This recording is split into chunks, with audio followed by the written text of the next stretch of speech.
काल मुंबईमध्ये अजित पवार म्हणाले की मुख्यमंत्री व्हायचंय मला, पण योग काय जोडून येत नाही. त्यावर संजय राऊत म्हणतात की जोपर्यंत राष्ट्रवादी आहे तोपर्यंत काय अजित पवार मुख्यमंत्री होणार नाहीत. भाजपमध्ये जर विलीन झाले राष्ट्रवादी तर कदाचित मुख्यमंत्री होऊ शकतात.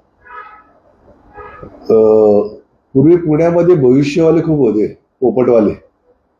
ते पोपट घेऊन बसायचे आणि त्या पोपटाच्या तोंडामध्ये कार्ड द्यायचे आणि तुम्ही त्याला विचारायला गेला की त्या पोपटाच्या तोंडात ते कार्ड दिल्यानंतर सांगायचं की आज तू मुख्यमंत्री होणार आहे, तू उद्या मुख्यमंत्री होणार नाही.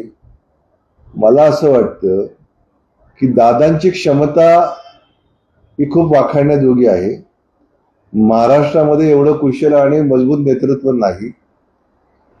प्रत्येकाचे दिवस असतात आणि हे दिवस दादांचे मुख्यमंत्री म्हणून लवकरात लवकर ज्यावेळी हा सगळा कार्यभाग त्यांचा बघून, त्यांच्या कामाची पद्धत बघून त्यांना भविष्यामध्ये ही संधी कधी ना कधी मिळणारच आहे. परंतु भाजपमध्ये राष्ट्रवादी विलीन झाल्यानंतर ते मुख्यमंत्री होतील असं जे संजय राऊतांनी जे वक्तव्य केलं आहे ते चुकीचं आहे. आता महायुती या ठिकाणी संपूर्ण महाराष्ट्रामध्ये चांगल्या पद्धतीने काम पाहतीये आणि दादांच्या कामाच्या बाबतीत पुरोगामी महाराष्ट्राला एक वेगळी दिशा देण्याचा प्रयत्न दादा सातत्यानं करतात. आणि पुण्यामध्ये येऊन आपण काहीतरी बोलायचं आणि आपल्याला सवंग प्रसिद्धी मिळावी याच्याकरता काहीतरी वेगळं वक्तव्य करायचं. तर संजय राऊतांनी, मला असं वाटतं की ही पुण्याची संस्कृती नाही. पुण्यासाठी जे योगदान दादांचं पुणे जिल्ह्यासाठी आहे, पालकमंत्री म्हणून, उपमुख्यमंत्री म्हणून महाराष्ट्रामध्ये काम करतायत, तर तेवढं जर काम संजय राऊतांनी जर केलं तर त्यांचं भविष्यकाळ हा उज्ज्वल राहील असं मला वाटतं. त्यामुळे उगाच काहीतरी येऊन बोलायचं आणि आपण काहीतरी चांगलं बोलतो आणि आपण काहीतरी वेगळं बोलतो आणि प्रत्येक वेळी त्यांनी बोललंच पाहिजे का, असं काय आहे का? प्रत्येकाच्या ह्याला रिप्लाय देण्याची जबाबदारी मला वाटतं की संजय राऊतांवरती दिलेली आहे. तर मला असं वाटतं की जास्त आपण या गोष्टीला महत्व देण्यात काही अर्थ नाही. दादांचा भविष्यकाळ हा उज्ज्वल आहे आणि दादा भविष्यामध्ये मुख्यमंत्री होऊ शकते, त्यांच्या कर्तृत्वानं होते.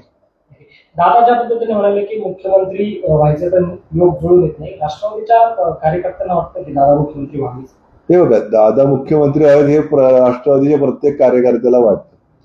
परंतु आता राजकीय समीकरण सगळ्या गोष्टीचा आधार लक्षात घेऊन भविष्याचा वेध घेणारे दादा आहेत आणि दादा त्यांची स्वप्न ही भविष्यामध्ये पूर्ण केल्याशिवाय राहणार नाही असं मला विश्वास वाटतो दादांच्या बाबतीत. दुसरीकडे संजय राऊत असं म्हणाले की जे दोन पक्ष आहेत म्हणजे शिवसेना आणि राष्ट्रवादी जे भाजप सोबत आहेत, तर त्यांचे जे अध्यक्ष आहेत ते अमित शहा आहेत, म्हणजे राष्ट्रवादी ही अमित शहा चालवतात असं संजय राऊत म्हणतात. एक लक्षात घ्या, आदरणीय दादा हे राष्ट्रीय अध्यक्ष राष्ट्रवादी काँग्रेस पक्षाचे आहेत. अमित शहा साहेब त्यांचं कर्तृत्व वेगळं आहे आणि ज्या पद्धतीने ते या देशामध्ये काम करतात त्याला आपला सलाम आहे. आणि एखादा माणूस जर नेतृत्व करत असेल संपूर्ण देशाचं तर यांना त्रास होण्याची काय आवश्यकता नाही. अमित शहाच्या बाबतीमध्ये यांनी बोलण्यासारखं काहीच नाही, एक लक्षात घ्या. हे संपूर्ण त्यांचा जो प्रवास आहे, सर्वसामान्य कार्यकर्त्याला न्याय देण्याचं काम अमित शहा आपल्या आयुष्यामध्ये करत असतात. त्यामुळे संजय राऊतांनी बोलूच नाही त्यांच्या बाबतीमध्ये. आणि भाजप आणि राष्ट्रवादीचं नेतृत्व ते करतात हे म्हणणं चुकीचं आहे.